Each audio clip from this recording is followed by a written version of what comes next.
Selamat pagi keluargaku, bersyukur karena kita sudah memasuki bulan yang baru, di bulan yang ke-9 tahun 2020, menjadi tahun yang sangat istimewa untuk kita semua ketika kita masuki hari demi hari dengan penuh mujizat yang dari Tuhan, ketika kita masih bisa menikmati semua yang Tuhan berikan dalam kehidupan kita. Saat ini kita akan memulai ibadah kita, ibadah Raya Gereja Baptis Indonesia Kedua Ungaran di tanggal 6 September tahun 2020.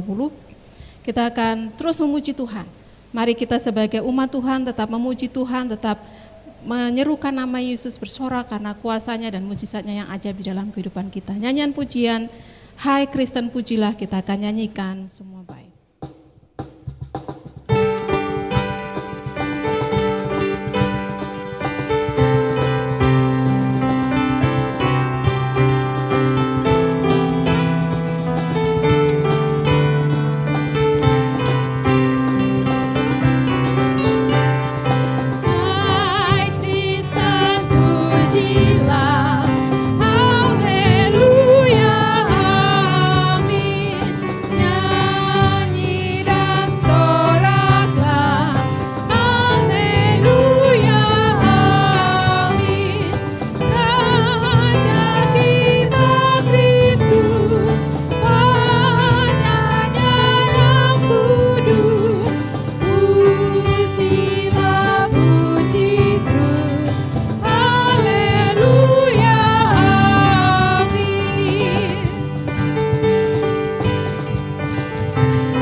Mari kita berdoa.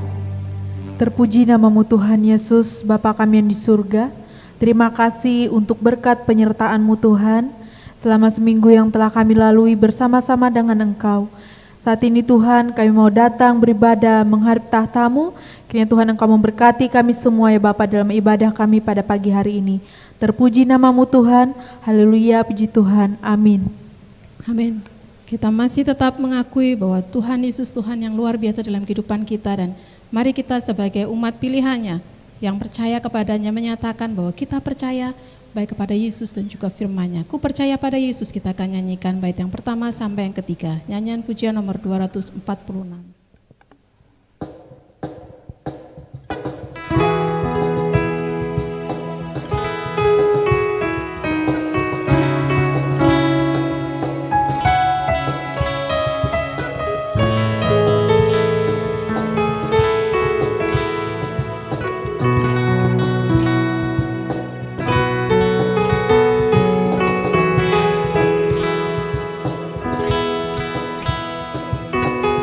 Haleluya.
kita akan menyimak pembacaan firman Tuhan yang diambil dari Injil Yohanes pasal yang ke-11 ayat yang ke-9 dilanjutkan dengan ayat yang ke-25 dan yang ke-26.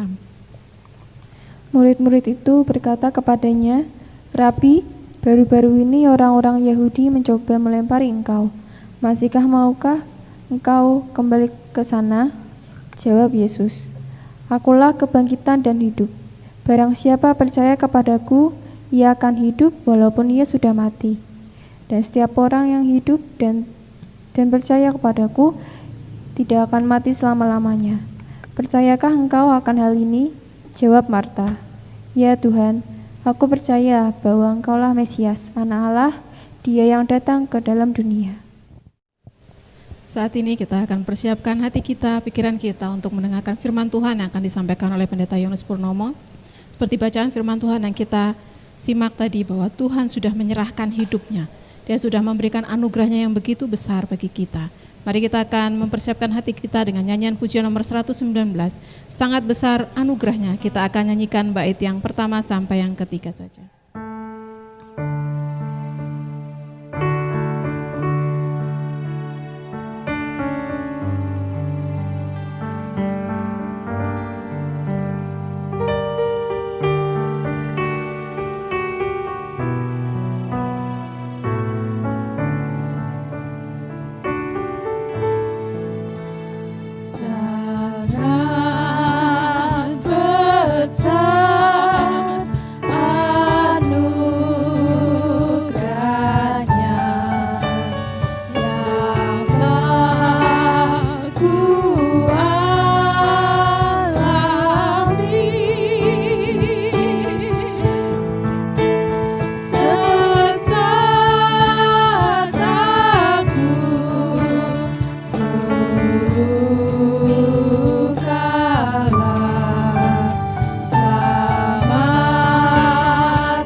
Shalom, salam sehat keluargaku.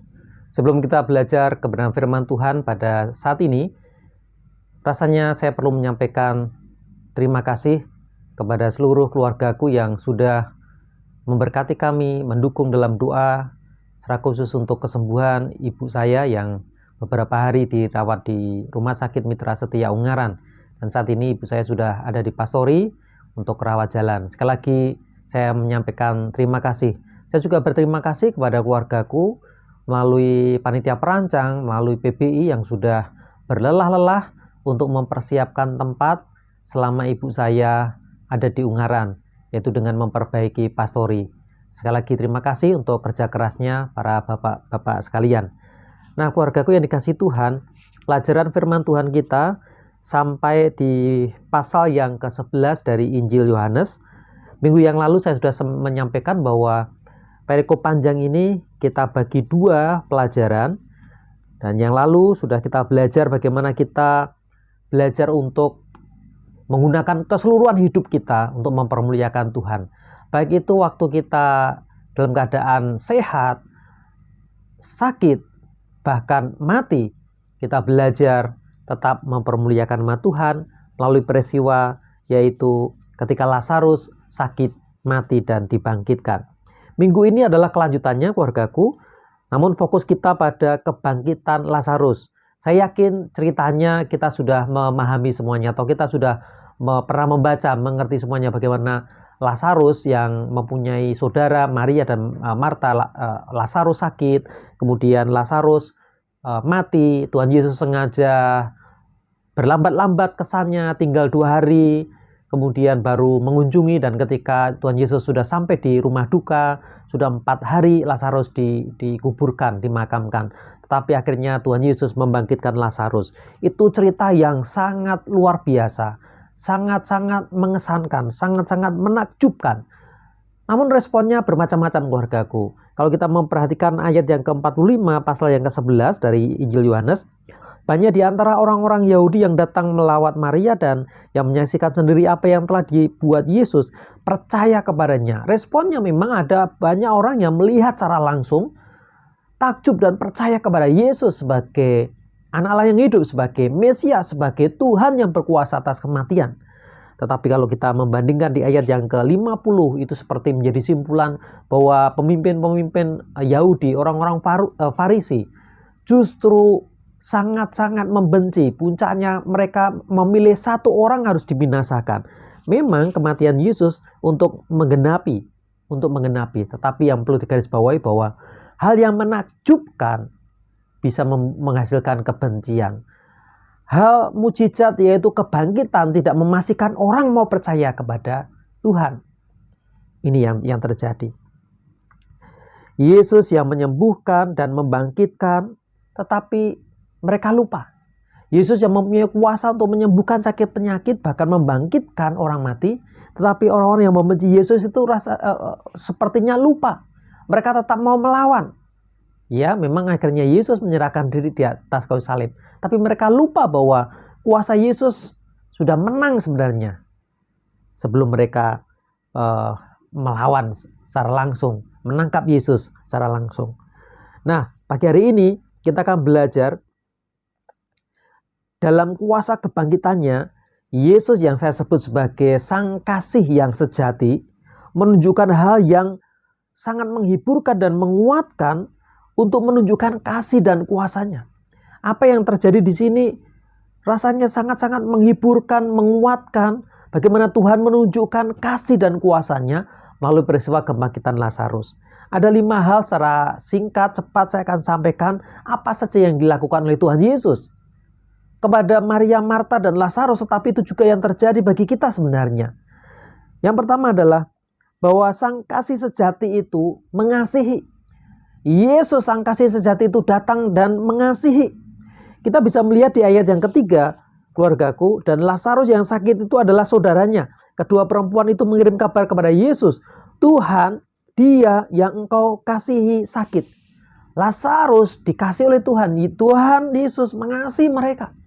Dan itu dipertegas lagi di ayat yang kelima, keluargaku. Demikian, Yesus memang mengasihi Maria dan Marta. Sang kasih sejati itu mempunyai kasih untuk Maria, Marta, Lazarus, tetapi juga untuk saya dan keluargaku sekalian. Yang kedua, sang kasih sejati itu karena kasih berani mengambil resiko bahkan kematian. Ini menjadi perjalanan menuju salib sebenarnya. Beberapa hari kemudian akhirnya Yesus menyerahkan diri, dihukum di atas kayu salib. Tetapi kalau kita mempersempit konteksnya dalam konteks Lazarus ini, kita bisa melihat di ayat yang ke-7 sampai yang ke-16, sebenarnya itu adalah perbincangan bagaimana Yesus mengambil resiko. Murid-murid mengingatkan, Rabi, beberapa hari yang lalu orang-orang Yahudi berusaha melemparimu, berusaha membunuhmu. Engkau mau ke sana lagi? Dan jawab Yesus, ya, saatnya kita akan ke sana. Ayat yang ke-7, tetapi sesudah itu ia berkata kepada murid-muridnya, mari kita kembali lagi ke Yudea. Kembali lagi ke Yudea. Sebelumnya Yesus sudah ada di sana dan tidak dibunuh. Kemudian menyingkir sebentar dan kembali. Dan murid-murid tadi mengatakan, baiklah, mari kita mati bersama dengan guru kita. Sang kasih sejati menunjukkan kasih dengan berani mengambil resiko. Resiko apapun untuk menunjukkan kasih itu. Yang ketiga, sang kasih sejati menunjukkan kasih, memberikan kasih dengan cara memberikan penghiburan bagi orang-orang yang mengalami keputusasaan, mengalami kedukaan, mengalami kesedihan. Meskipun penghiburan itu kadang-kala terasa tidak bisa dirasakan. Perhatikan ayat yang ke-17 sampai yang ke-33. Maka ketika Yesus tiba, didapatinya Lazarus telah 4 hari berbaring di dalam kubur. Betania terletak dekat Yerusalem, kira-kira 2 mil jauhnya. Di situ banyak orang Yahudi telah datang kepada Marta dan Maria untuk menghibur mereka berhubung dengan kematian saudaranya. Dan Yesus pun datang. Kalau melihat situasi pada waktu itu, orang masih berdatangan untuk memberikan penghiburan, mereka layak. Dan Yesus juga datang. Ditekankan bahwa Lazarus sudah mati dan Yesus datang. Maria dan Marta, bahkan orang-orang banyak pada waktu itu sudah memahami bahwa akhirnya Yesus akan membangkitkan. Tetapi mereka memahami bahwa Yesus datang karena Yesus mengasihi dan Yesus mau menghibur Maria, Marta yang sedang berduka. Demikian juga dengan kita, keluargaku. Yesus mau datang secara pribadi kepada kita untuk memberikan penghiburan ketika kita memang mengalami kesedihan, kedukaan. Yesus memberikan kekuatan, penghiburan, dan pengharapan baru bagi kita. Yang keempat, saya mengulang, karena ini menarik, singkat-singkat tetapi menarik. Ini yang dilakukan oleh Tuhan Yesus. Nanti yang paling akhir, yang kelima, ini menjadi fokus kita. Tapi 1-4 perlu kita pahami. Yesus mengasihi. Yang pertama. Yang kedua, Yesus berani mengambil resiko. Ketika mengasihi itu berarti berani mengambil resiko. Dan karena mengasihi, Yesus hadir untuk menghiburkan. Dan yang keempat, karena kasih maka muncul empati yang mendalam. Simpati, empati yang mendalam dari Tuhan Yesus. Perhatikan ayat yang ke-33.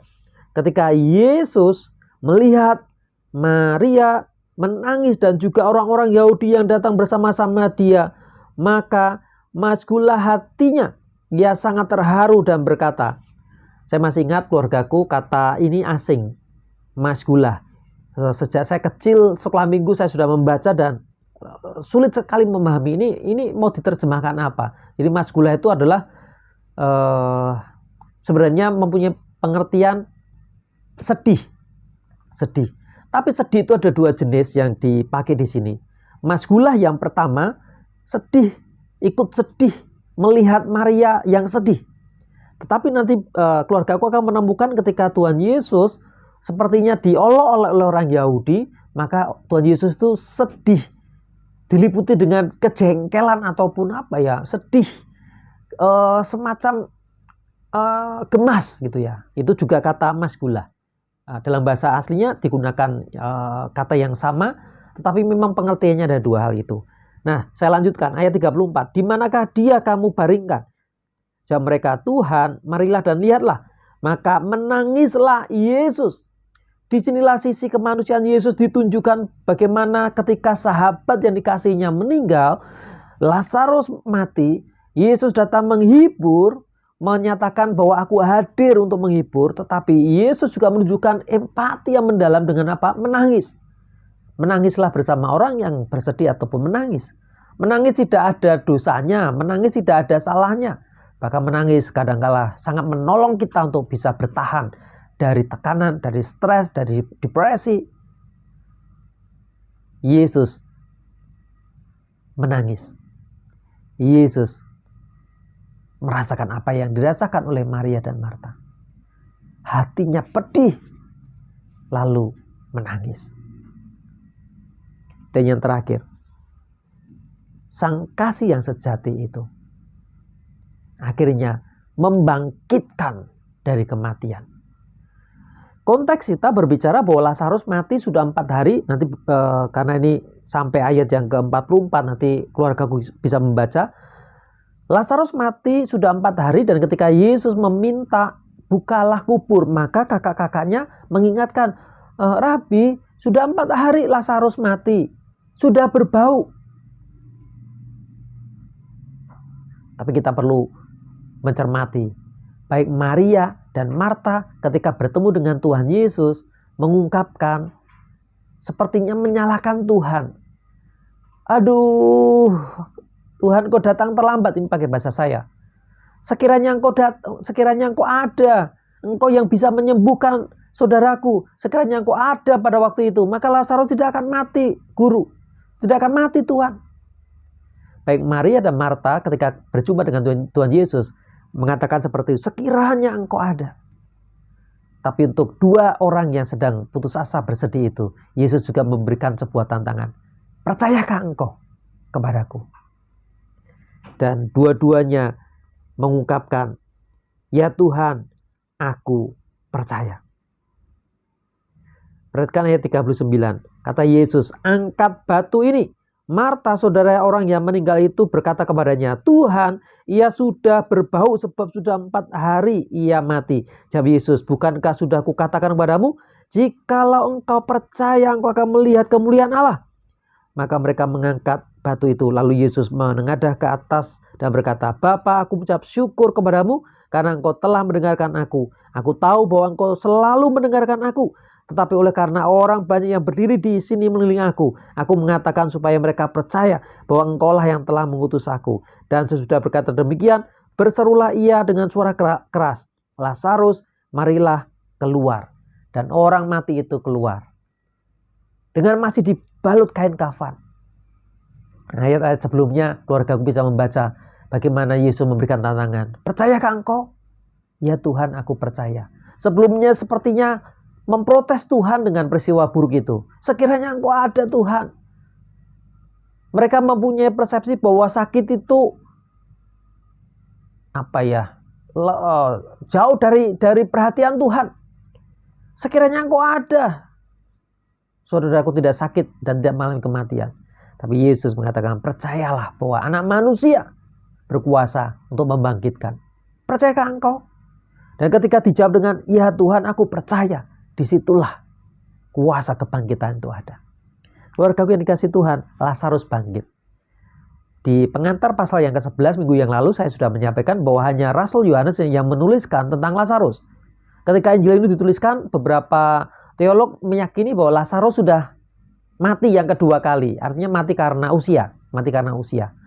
Matius, Markus, Lukas tidak menuliskan peristiwa Lazarus yang bangkit ini. Nanti kita akan menemukan di pasal yang ke-12 sebenarnya. Karena semenjak itu semakin membesarkan hati orang-orang Yahudi untuk membunuh Yesus. Bahkan juga membenci membunuh Lazarus untuk membinasakan bukti, membinasakan saksi itu. Sehingga demi keamanannya Lazarus, maka tahun-tahun setelah Yesus naik ke surga, ketika Injil Markus mulai ditulis, demi keamanan Lazarus tidak diceritakan itu. Tetapi akhirnya Rasul Yohanes menuliskan tentang peristiwa yang mengagumkan itu. Lazarus bangkit. Nah keluargaku, apa artinya bagi kita sebenarnya? Saya masih hidup, saya belum mati. Keluargaku masih bisa mendengar saya, berarti masih hidup. Tapi seperti yang saya sampaikan di kapel di Rumah Sakit Baptis Ungaran, sekalipun kita hidup, kita bisa dalam keadaan mati, dalam tanda kutip. Mati. Contoh seperti ini. Contoh.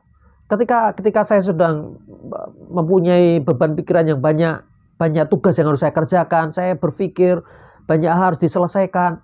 Maka ketika saya mandi, itu seperti orang mati sebenarnya. Kenapa? Karena saya tidak konsentrasi. Menghasilkan hal yang tidak baik atau hal yang lucu.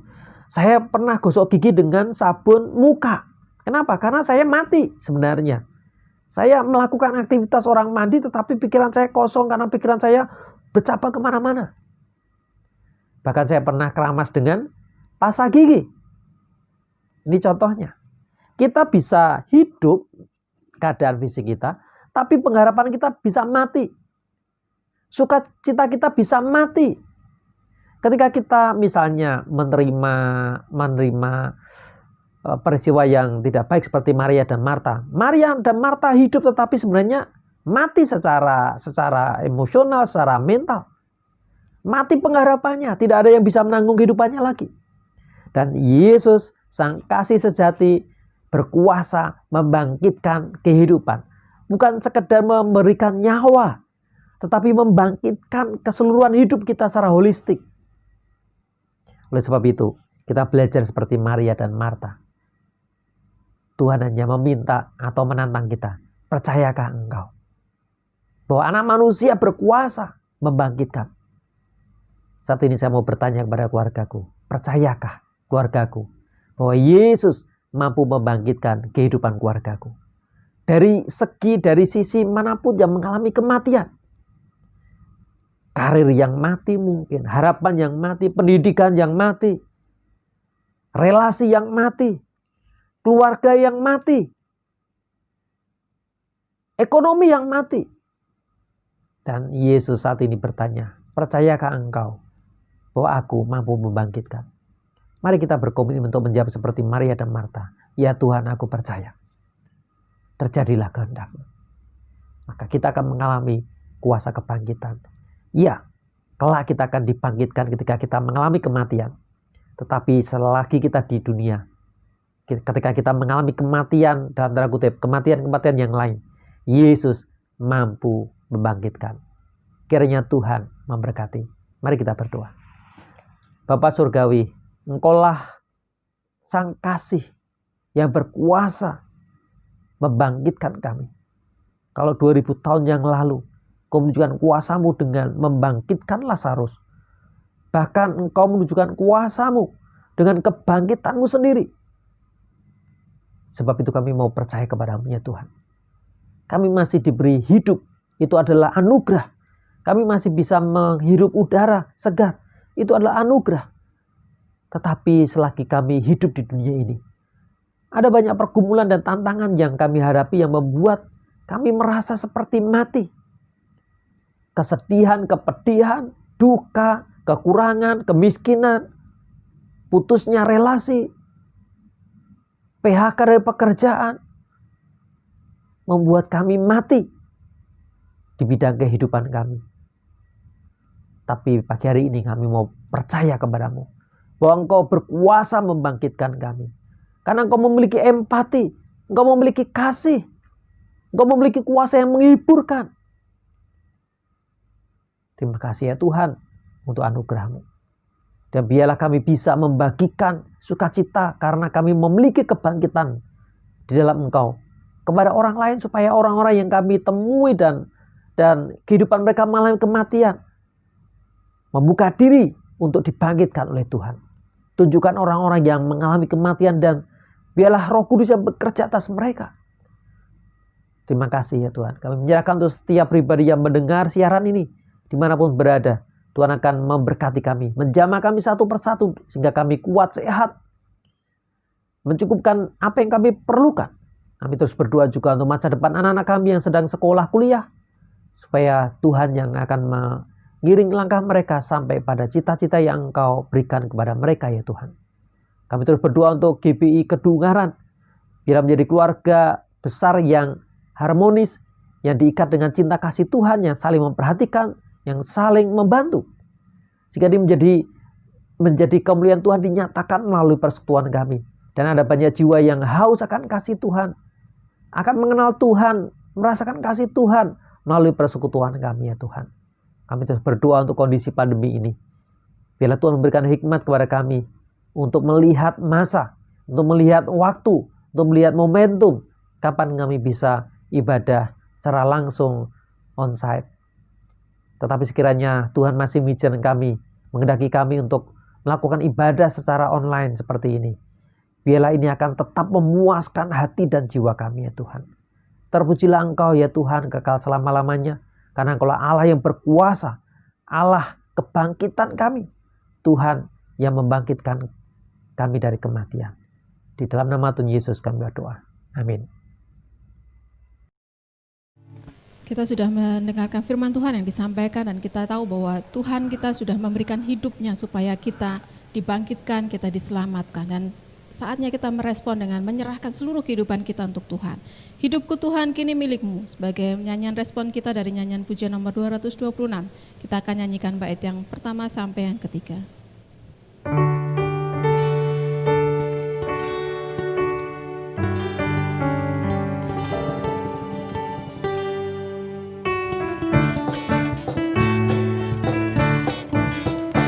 Hidupku Tuhan kini milikmu, hidup dalam kasih-Mu.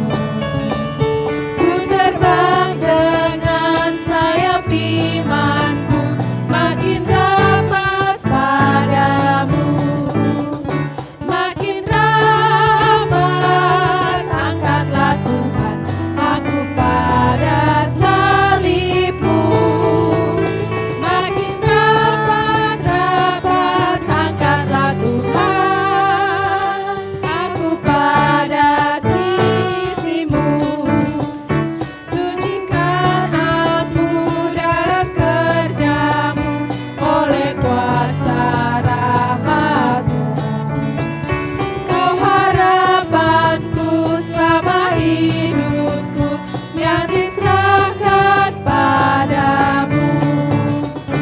Makin dapat, angkatlah Tuhan aku pada salib-Mu. Makin dapat, angkatlah Tuhan aku pada sisi-Mu. Nikmatku yang tak ada taranya saat di hadirat